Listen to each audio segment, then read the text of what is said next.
Hello friends, welcome back to the YouTube channel. Today we are going to explore what is caching. This video is meant only for beginners and contains very basic information about caching. We will explore what is caching, should we use it or should we not use it. So first, let's understand what is caching. Caching means we are fetching the information from a middleman and not from the actual source of truth. This piece of information could be stored at multiple different places, but is only available for a limited period of time.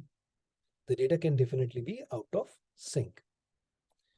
Coming to the different advantages of caching, it helps to reduce recomputation of the same piece of information over and over.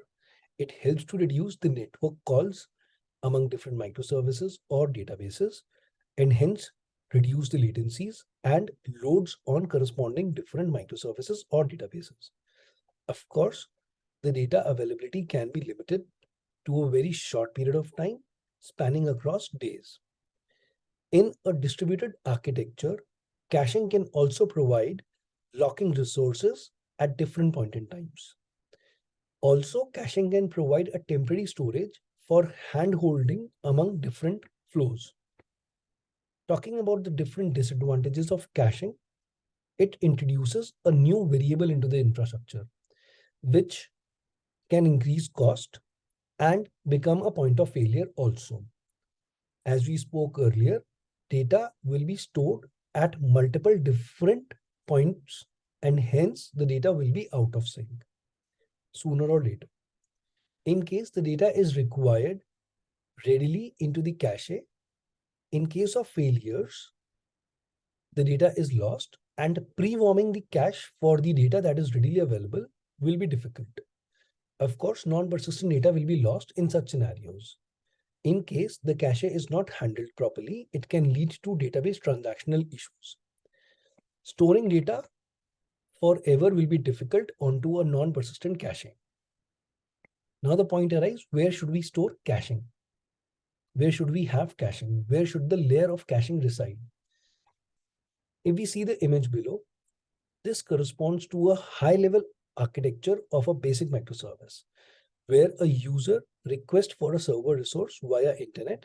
The server resource will then correspond to the database or a different microservice to fetch this information. If the same piece of information is being recomputed and fetched from the different database or the microservice, it will only add to network traffics and latencies to the call.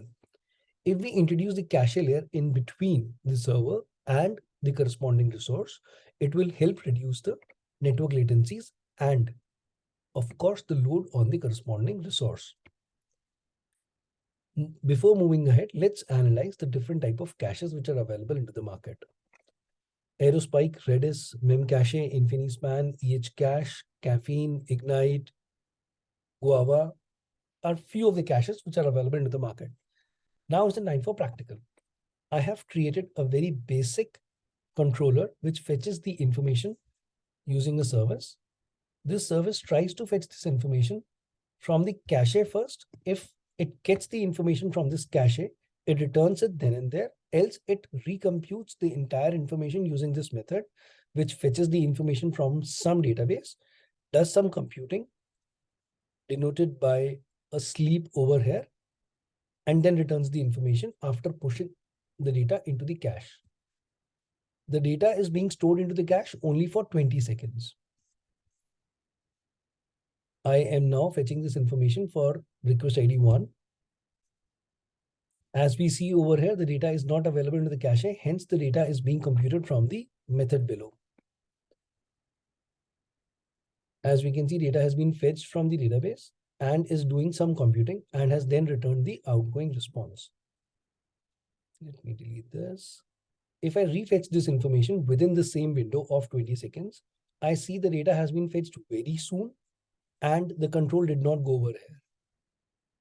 So if we try it multiple times, it is being fetched from the corresponding cache. Now we are out of the 20 seconds window and hence the data is not available in the cache. So it is recomputing this information from this method below. It first executes the method. does some computing, and then returns it. Now, if we fetch it again,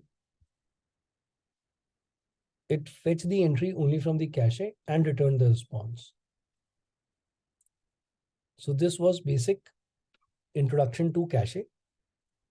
Thank you for viewing the video. In case you have any comments, do put it down into the comment section. In case you would want me to explore a different topic for you guys, do let me know into the comment section. In case you like the video, please do subscribe the channel, hit the bell icon, share. Thank you.